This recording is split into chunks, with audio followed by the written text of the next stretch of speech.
Welcome to Alina's Storytime. Have you heard about the dream god? Today, we'll talk about the story Ole-Luk-Oie, the Dream God by Hans Christian Andersen. Here is nobody in the world who knows so many stories as Ole-Luk-Oie, or who can relate them so nicely. In the evening, while the children are seated at the table or in their little chairs, he comes up the stairs very softly, for he walks in his socks. Then he opens the doors without the slightest noise and throws a small quantity of very fine dust in their eyes, just enough to prevent them from keeping them open, and so they do not see him. Then he creeps behind them and blows softly upon their necks till their heads begin to droop.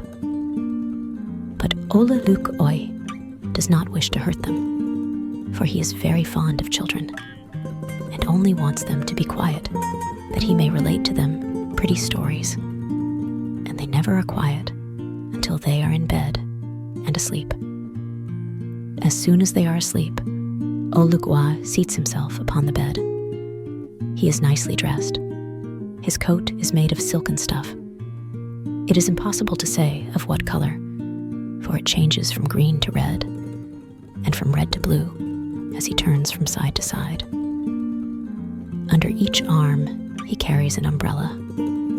One of them, with pictures on the inside, he spreads over the good children, and then they dream the most beautiful stories the whole night. But the other umbrella has no pictures, and this he holds over the naughty children so that they sleep heavily and wake in the morning without having dreamed at all. Now we shall hear how Ole-Luk-Oie came every night during a whole week to the little boy named Hjalmar, and what he told him. There were 7 stories, as there are 7 days in the week. Monday. Now pay attention, said Ole-Luk-Oie in the evening when Hjalmar was in bed, and I will decorate the room. Immediately, all the flowers in the flower pots became large trees with long branches reaching to the ceiling and stretching along the walls, so that the whole room was like a greenhouse. All the branches were loaded with flowers, each flower as beautiful and as fragrant as a rose. And had anyone tasted them, he would have found them sweeter even than jam. The fruit glittered like gold, and there were cakes so full of plums that they were nearly bursting. It was incomparably beautiful. At the same time sounded dismal moans from the table drawer in which lay Hjalmar's school books. What can that be now? Said Ole-Luk-Oie, going to the table and pulling out the drawer. It was a slate, in such distress because of a false number in the sum that it had almost broken itself to pieces. The pencil pulled and tugged at its string as if it were a little dog that wanted to help, but could not. And then came a moan from Hjalmar's copybook. Oh, it was quite terrible to hear. On each leaf stood a row of capital letters, everyone having a small letter by its side. This formed a copy. Under these were other letters, which Hjalmar had written. They fancied they looked like the copy, but they were mistaken, for they were leaning on one side as if they intended to fall over the pencil lines. See, this is the way you should hold yourselves, said the copy. Look here, you should slope thus, with a graceful curve. Oh, we are very willing to do so, but we cannot, said Hjalmar's letters. We are so wretchedly made. You must be scratched out then, said Ole-Luk-Oie. Oh no, they cried, and then they stood up so gracefully, it was quite a pleasure to look at them. Now we must give up our stories and exercise these letters, said Ole-Luk-Oie. 1, 2, 1, 2. so he drilled them till they stood up gracefully and looked as beautiful as a copy could look. But after Ole-Luk-Oie was gone, and Hjalmar looked at them in the morning, they were as wretched and as awkward as ever. Tuesday. As soon as Hjalmar was in bed, Ole-Luk-Oie touched, with his little magic wand, all the furniture in the room, which immediately began to chatter, and each article only talked of itself. Over the chest of drawers hung a large picture in a gilt frame, representing a landscape, with fine old trees, flowers in the grass, and a broad stream, which flowed through the wood, past several castles, far out into the wild ocean.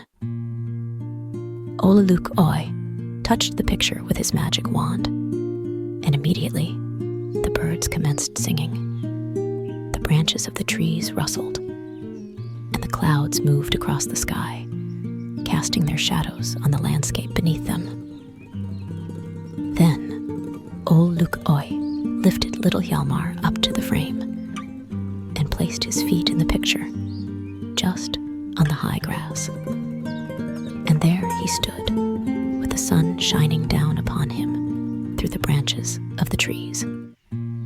He ran to the water and seated himself in a little boat which lay there, and which was painted red and white. The sails glittered like silver, and 6 swans, each with a golden circlet round its neck and a bright blue star on its forehead, drew the boat past the green wood, where the trees talked of robbers and witches, and the flowers of beautiful little elves and fairies, whose histories the butterflies had related to them. Brilliant fish, with scales like silver and gold, swam after the boat, sometimes making a spring and splashing the water around them, while birds, red and blue, small and great, flew after him in 2 long lines. The gnats danced around them, and the cockchafers cried, "Buzz, buzz." They all wanted to follow Hjalmar, and all had some story to tell him. It was a most pleasant sail. Sometimes the forests were thick and dark, sometimes like a beautiful garden, gay with sunshine and flowers. Then he passed great palaces of glass and of marble, and on the balconies stood princesses, whose faces were those of little girls whom Hjalmar knew well, and had often played with. One of them held out her hand, in which was a heart made of sugar, more beautiful than any confectioner ever sold.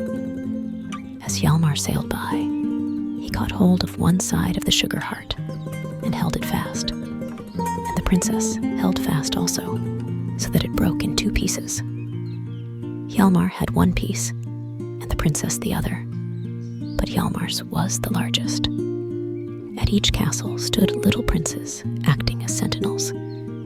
They presented arms and had golden swords, and made it rain plums and tin soldiers, so that they must have been real princes. Hjalmar continued to sail, sometimes through woods, sometimes, as it were, through large halls, and then by large cities. At last he came to the town where his nurse lived, who had carried him in her arms when he was a very little boy, and had always been kind to him. She nodded and beckoned to him, and then sang the little verses she had herself composed, and said to him, "How oft my memory turns to thee, my own Hjalmar, ever dear, when I could watch thy infant glee, or kiss away a pearly tear.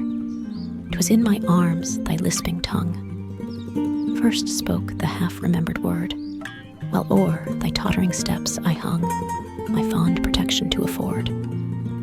Farewell, I pray the heavenly power to keep thee till thy dying hour." And all the birds sang the same tune, the flowers danced on their stems, and the old trees nodded, as if Ole-Luk-Oie had been telling them stories as well. That's all for today. We'll continue our story tomorrow. Hope you have a good dream. Good night.